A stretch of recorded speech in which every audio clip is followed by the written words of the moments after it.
আসসালামু আলাইকুম প্রিয় দর্শক। আমাদের প্রধানমন্ত্রী তারেক রহমানের ভারত সফর নিয়ে এমন একটা ঘোট পেকে গেছে যে এটাকে আমার কাছে এখন আর কূটনীতি বলে কিছু মনেই হচ্ছে না। মানে কূটনীতির তো একটা ভাষা আছে, কূটনীতির একটা পদ্ধতি আছে। মানে আমার কাছে মনে হচ্ছে যেন খুবই ছেলে মানুষই আচরণ হচ্ছে। এটা কেবল আমাদের দিক থেকে না, ওদের দিক থেকেও হচ্ছে।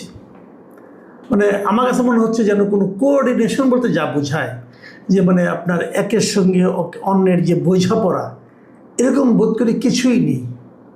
এটা দুটো কারণে হতে পারে। একটা কারণ হলো যে উভয় পক্ষ বিষয়টাকে মানে খুবই সিরিয়াসলি নিয়েছে এবং এই অতিরিক্ত সিরিয়াসনেসের কারণে এ ধরনের ঘটনা ঘটছে। অথবা এমন হতে পারে যে দুপক্ষে অথবা কোনো এক পক্ষে দুদেশের সম্পর্কটাকে তিক্ততম পর্যায়ে ঠেলে নেওয়ার জন্য তারা চেষ্টা করছে। এখন এর কোনটা হয়েছে বলা বড় কঠিন, তবে আলোচনাটা করলে কেন আমি এগুলি বলছি এই বিষয়টা ক্লিয়ার হয়ে যাবে যদি আমি আলোচনাটা একটু ডিটেইলে আপনাদের সঙ্গে করি। দেখুন, আপনারা সবাই জানেন যে দীনেশ ত্রিবেদী মানে বাংলাদেশে নিযুক্ত ভারতের হাই কমিশনার, ওনার মাঝখানে যে এত দৌড়ঝাঁপ ছিল আমাদের দেশের প্রধানমন্ত্রীর সঙ্গে আলাপ করা, পররাষ্ট্রমন্ত্রীর সঙ্গে আলাপ করা, তারপরে প্রধানমন্ত্রীর সঙ্গে আলাপ করে ওই দিনই আবার ভারতে চলে যেয়ে ভারতের প্রধানমন্ত্রীর সঙ্গে আলাপ করা, এই যে বিষয়গুলো ছিল এগুলো আসলে আনইউজুয়াল। মানে এত সিরিয়াসলি উনি এগুলো করছিলেন এবং যখনই ওনার সঙ্গে সাংবাদিকদের কথা হচ্ছিল উনি তখনই এটাকে খুব সিরিয়াসলি বলার চেষ্টা করছিলেন যে আলোচনার মাধ্যমে সব সমস্যার সমাধান করা সম্ভব এবং আলোচনা হবে, বসলেই হবে। এমনই বলা হলো যে আমাদের প্রধানমন্ত্রী ভারতে গেলে তাকে অভাবিত সম্বর্ধনা দেওয়া হবে এবং তাকে খুব গুরুত্ব দেওয়া হবে। এগুলো নানা রকম কথা বলা হলো। আমাদের দেশের প্রধানমন্ত্রী ভারতে গেলে সেখানে তাকে প্রচুর সম্মান দেওয়া হয়, অভ্যর্থনা জানানো হয়, যদি আলোচনা করে বিভিন্ন সমস্যার সমাধান করা হয়, এগুলো তো আমাদের জন্য ভালো। যে যাই বলুক ভাই, আমি নিজে মনে করি ভারতের সঙ্গে সুসম্পর্ক করলে আমাদের জন্য ভালো। ভারতের সঙ্গে সম্পর্ক তিক্ততার মধ্যে ঠেলে দেওয়ার মাধ্যমে আমাদের অর্জনের কিছু থাকবে না। আমি এর মাধ্যমে ঠেলে দিয়ে ঝগড়া করে আমরা অনেক কিছু অর্জন করে ফেলব, এটা আমি পার্সোনালি মনে করি না। আমরা এতদিনের যে সাংবাদিকতার অভিজ্ঞতা যা দেখেছি, বাংলাদেশ ভারতের ক্ষেত্রে যা দেখেছি, বাংলাদেশের সঙ্গে অন্য অন্য দেশের ক্ষেত্রে যা দেখেছি, বিভিন্ন দেশের কূটনৈতিক সম্পর্কের কথাবার্তা থেকে যতটুকু বুঝেছি, আমার মনে হয় দুটো প্রতিবেশী দেশের মধ্যে সম্পর্ক তিক্ততার মধ্যে ঠেলে দেওয়ার মাধ্যমে কোনো কিছু অর্জন করা যায় না। অন্ততপক্ষে এই দুই দেশের মধ্যে যে দেশটা একটু ছোট, তারা তো কিছু অর্জন করতে পারেই না। এটা হলো আমার অবজারভেশন। তারপরেও অনেক লোক আছে আমাদের দেশে যারা নাকি এই বিষয়টাকে টিকিয়ে রেখে এক ধরনের সুবিধা পেতে চায়। ঠিক আছে, এটা তার পাঠ, কোনো সমস্যা নেই। আমি যে কথাটা বলছিলাম সেটা আরেকবার আপনাদেরকে একটু বলে নিই। দেখুন, প্রথমে কথা হলো যে ভারত আমাদের দেশের আমাদের প্রধানমন্ত্রীকে প্রধানমন্ত্রী হিসেবে দাওয়াত করেনি। মানে এটা বলা হচ্ছে সেই যে সেপ্টেম্বরের দ্বিতীয় সপ্তাহে ওখানে যে ব্রিক্স শীর্ষ সম্মেলন হবে, সেই ব্রিক্স শীর্ষ সম্মেলনে আমাদের প্রধানমন্ত্রীকে মানে তারেক রহমানকে ভারত দাওয়াত করেছিল। কিন্তু সেই দাওয়াতটা করেছিল বিমস্টেকের চেয়ারম্যান হিসাবে। মানে বাংলাদেশ এই মুহূর্তে বিমস্টেকের চেয়ারম্যান, কাজে বিমস্টেকের চেয়ারম্যানকে ওরা দাওয়াত করেছিলেন যে ওখানে গেলে তারেক রহমান সাহেব গেলে সেখানে ব্রিক্স শীর্ষ সম্মেলনের আউটরিচে তারেক রহমানের সঙ্গে নরেন্দ্র মোদীর একটা বৈঠক হতে পারে মানে হবে আর কি, এই ধরনের একটা দাওয়াত তারা করেছিল। সেই দাওয়াতটা আমাদের দেশের প্রধানমন্ত্রী হিসেবে গ্রহণ করেনি। আমাদের সরকারের যারা নাকি সংশ্লিষ্ট কর্তৃপক্ষ আছেন, পররাষ্ট্র মন্ত্রণালয়ে যারা দায়িত্বপ্রাপ্ত আছেন, তারা সেটাকে ভালোভাবে নেননি। তারা বলেছেন যে আমাদের প্রধানমন্ত্রীকে দাওয়াত করলে প্রধানমন্ত্রী হিসেবে দাওয়াত করতে হবে। বিমস্টেকের চেয়ারম্যান হিসেবে উনি ওখানে গেলে সেটা তো বিমস্টেকের নিয়ে আলোচনা হবে, সেটা তো বাংলাদেশ নিয়ে আলোচনা হবে না। কাজেই এটা ওনারা পছন্দ করেননি। ইন্টারেস্টিংলি তার আগে ভারত কিন্তু একাধিকবার জনাব তারেক রহমানকে ভারত সফরের জন্য দাওয়াত করেছেন। আপনি জানবেন যে যখন নাকি বাংলাদেশ সরকার যখন গঠিত, নতুন সরকার যখন গঠন করা হয়, যখন শপথ নেওয়া হয়, সেই অনুষ্ঠানে কিন্তু ভারতের যিনি ওনাদের লোকসভার যিনি স্পিকার মানে ভারতের জাতীয় সংসদের স্পিকার মিস্টার ওম বিরলা তিনি কিন্তু এসেছিলেন, এবং তখনও উনি ভারত সফরের জন্য আমাদের প্রধানমন্ত্রীকে দাওয়াত করে গিয়েছিলেন। এরপরেও দাওয়াত, এর আগেও দাওয়াত হয়েছে, পরেও দাওয়াত অনেক এসেছে আমাদের জন্য। কিন্তু বিমস্টেকের যে দাওয়াত, এটা ছিল আনুষ্ঠানিক দাওয়াত বিমস্টেকের চেয়ারম্যান হিসাবে ব্রিক্স সম্মেলনে। তো উনি যাবেন না। তারপর তারা বলল না, তারা প্রধানমন্ত্রী হিসেবে এবার দাওয়াত করেছে। সমস্যাটা হলো এই সময়ে ভারতের একটা আচরণে বাংলাদেশের পক্ষ থেকে উষ্মা প্রকাশ করা হয়েছে। সেটা কি আচরণ? সেটা হলো অগাস্টের 5 তারিখে ভারতে একটা প্রেস কনফারেন্সের মতো হয়েছিল। সেখানে অনলাইনে আওয়ামী লীগের সভানেত্রী, সাবেক প্রধানমন্ত্রী, বাংলাদেশের দণ্ডপ্রাপ্ত ব্যক্তি শেখ হাসিনা উপস্থিত ছিলেন, এবং তিনি বিভিন্ন দেশের বিদেশি সাংবাদিকদেরকে নানা প্রশ্নের জবাবও দিয়েছেন।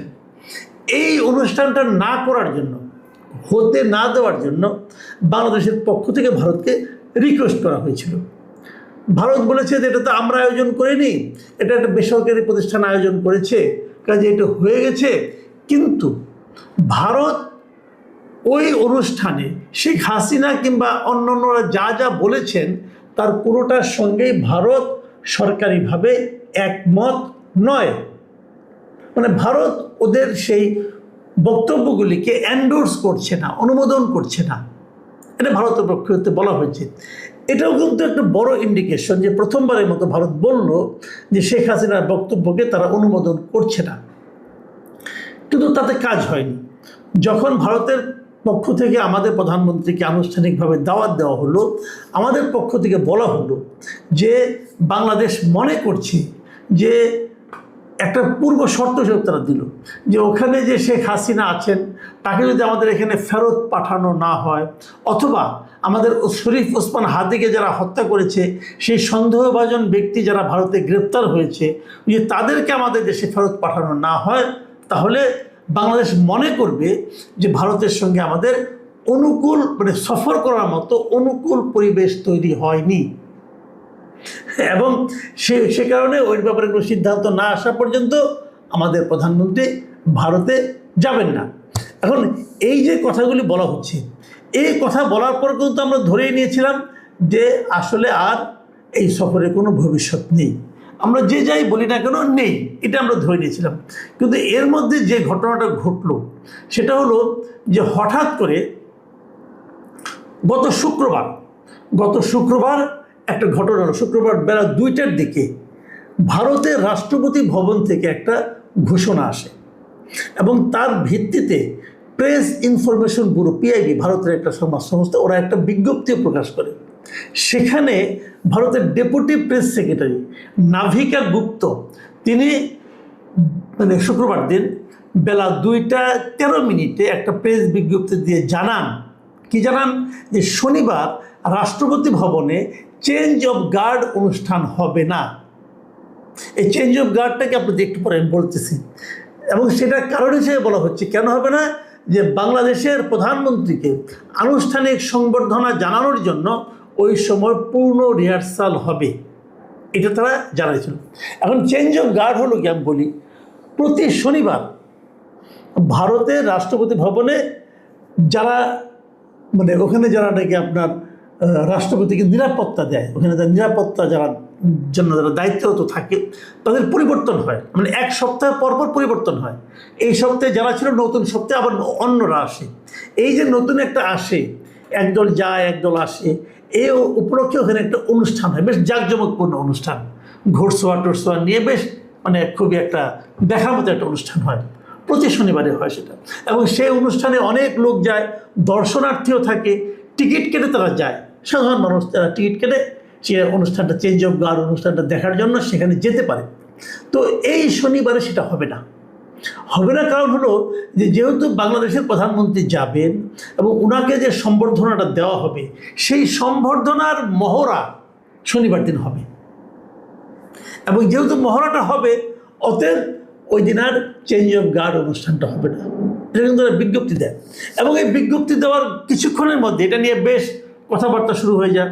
মানে এই বিজ্ঞপ্তি থেকে তো মনে হচ্ছে যে তাহলে বাংলাদেশের প্রধানমন্ত্রী ভারতে যাচ্ছে, বাংলাদেশেও নিয়ে আলোচনা হয়, কই আমরা তো সেরকম কিছু বলিনি। আর ভারত তাহলে কোথায় পেলো যাচ্ছে, এইটা নিয়ে মোটামুটি একটা হই হই পড়ে যায়। এবং কিছুক্ষণ পরে মানে আপনার ঘন্টাখানেক পরে ওরা বলেছে 3:32 দিকে, মানে আড়াইটার দিকে, 1.5 ঘন্টা পরে ভারতের পক্ষ থেকে আরেকটা বিবৃতি দিয়ে ওই আগের ঘোষণাটাকে প্রত্যাহার করে নেওয়া হয়। বলা হয় যে এটা কোথাও কোনো ভুল বোঝাবুঝি হয়েছে এবং এই জন্য এমনটা হয়েছে। কিন্তু ভুল বোঝাবুঝিটা কোথায় হয়েছে সেটা কিন্তু কেউ ক্লিয়ার করেনি। এখন ভারতের পক্ষ থেকে এরকম একটা বিবৃতি চলে যাওয়া, আবার 1.5 ঘন্টার মধ্যে সেটা প্রত্যাহার করে নেওয়া, এই দুটো থেকে আমরা কি দেখলাম? প্রথমত আমার যেটা মনে হচ্ছে সেটা হলো, প্রথমবার যে বিবৃতিটা তারা দিয়েছিল, তারা নিশ্চিত ছিল যে তারেক রহমান সাহেব যাচ্ছেন, কিন্তু এর কিছুক্ষণ পরেই বুঝতে পেরেছেন যে না, আসলে উনি যাচ্ছেন না, এবং এই জন্য এটাকে প্রত্যাহার করে নেওয়া হয়েছিল। দেখুন, তারেক রহমান সাহেব যখন প্রথম যাবেন বলেছিলেন, তখন আমাদের এখানকার যারা নাকি রাজনৈতিক দল আছে বিরোধী, মানে এনসিপি, জামাত ইসলাম, তারা কিন্তু প্রবল প্রতিবাদ করেছিলেন। বলেছিলেন শেখ হাসিনার ব্যাপারে সুরাহা না হওয়া পর্যন্ত উনি যেতে পারবেন না, ওনাকে যেতে দেওয়া হবে না, এমন কথা বলেছিল। পরে আবার এক সময় দেখলাম জামাত লিডার বলছেন হ্যাঁ উনি যেতে পারেন, যদি আমাদের স্বার্থ সংরক্ষণ হয় তাহলে যেতে পারেন। তো এই যে কথাগুলি, আমার কেন যেন মনে হচ্ছে যে বাংলাদেশে যারা বিরোধী দল আছে তারা কি বলছে, কি ভাবছে, কি প্রতিক্রিয়া দেখাচ্ছে, তার উপর নির্ভর করছে এই তারেক রহমান সাহেব ভারত যাবেন কি যাবেন না।